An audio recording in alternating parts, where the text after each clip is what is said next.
The question of when a Sith apprentice can overtake his master and kill him is probably the biggest question that an apprentice ever asks himself in his entire life. An apprentice has an incentive to not kill his master too early because if he does, then he won't be able to learn the knowledge that his master took to the grave. But if an apprentice waits too long to kill his master, then precious time is wasted. Progress is slowed and the master may even replace the apprentice with another. From the beginning, Darth Sidious, like other apprentices, always intended to kill his master. In the Legends book, Darth Plagueis, Palpatine was Plagueis' apprentice for many decades, until the night that he was elected Supreme Chancellor, when he finally killed him. What finally convinced Sidious that it was time to pull the trigger? Why did he decide that he had learned all he could from his master at that moment? We get a glimpse of Palpatine's decision during a visit to Plagueis' personal moon of Sojourn. It was shortly after an assassination attempt against Plagueis, so he went there to heal and now rarely ever left the moon. It was here that Plagueis spent nearly all his time devoted to his life's passion of figuring out how to cheat death through the Force.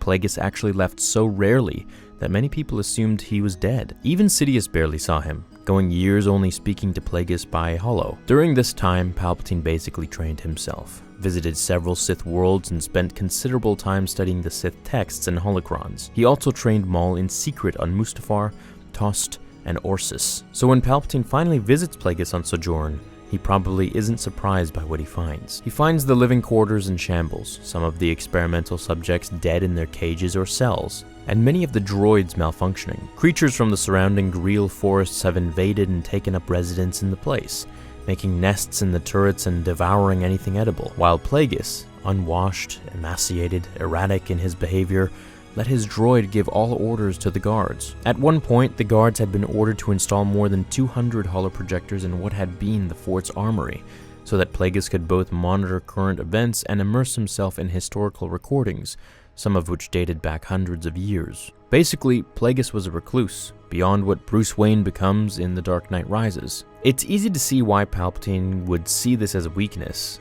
Not only is Plagueis not training his apprentice anymore, but he seems to be wasting away and becoming crazy in his solitude. He's so obsessed with learning about the midichlorians that he had forgotten about the grand plan and the revenge of the Sith. The temptation to kill his master is clearer and clearer than it's ever been. But Sidious still doubts whether he had truly learned all of Darth Plagueis' secrets. In the book, it says Sidious knew that his own powers had increased tenfold over the decades, but he couldn't be certain he had learned all of Plagueis' secrets. His sorcerer's ways, as Plagueis' guards referred to them, including the ability to prevent beings from dying. Sidious sometimes wondered, was he a level behind? 2 levels behind? Such questions were precisely what had driven generations of Sith apprentices ultimately to challenge their masters. The uncertainty about who was the more powerful.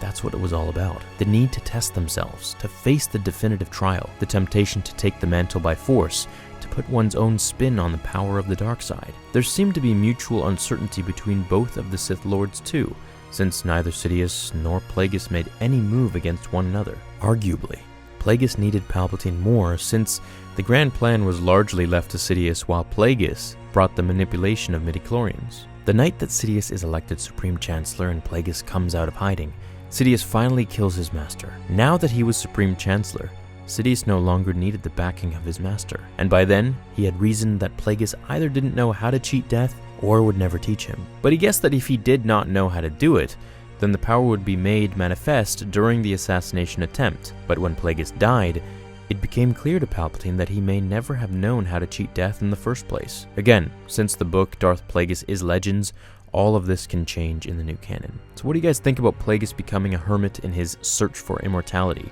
Kind of seems like a constant theme in Star Wars. Yoda, Obi-Wan, and Plagueis. Does it fit with what your image is of Darth Plagueis the Wise? If it doesn't, perhaps that's why Sidious felt it was time to kill him, since he no longer fit the mold of a Sith Lord. Let me know what you guys think in the comments down below. Hit like if you enjoyed this video, and I'll see you in the next one. Until then, remember, the Force will be with you, always. Now, fulfill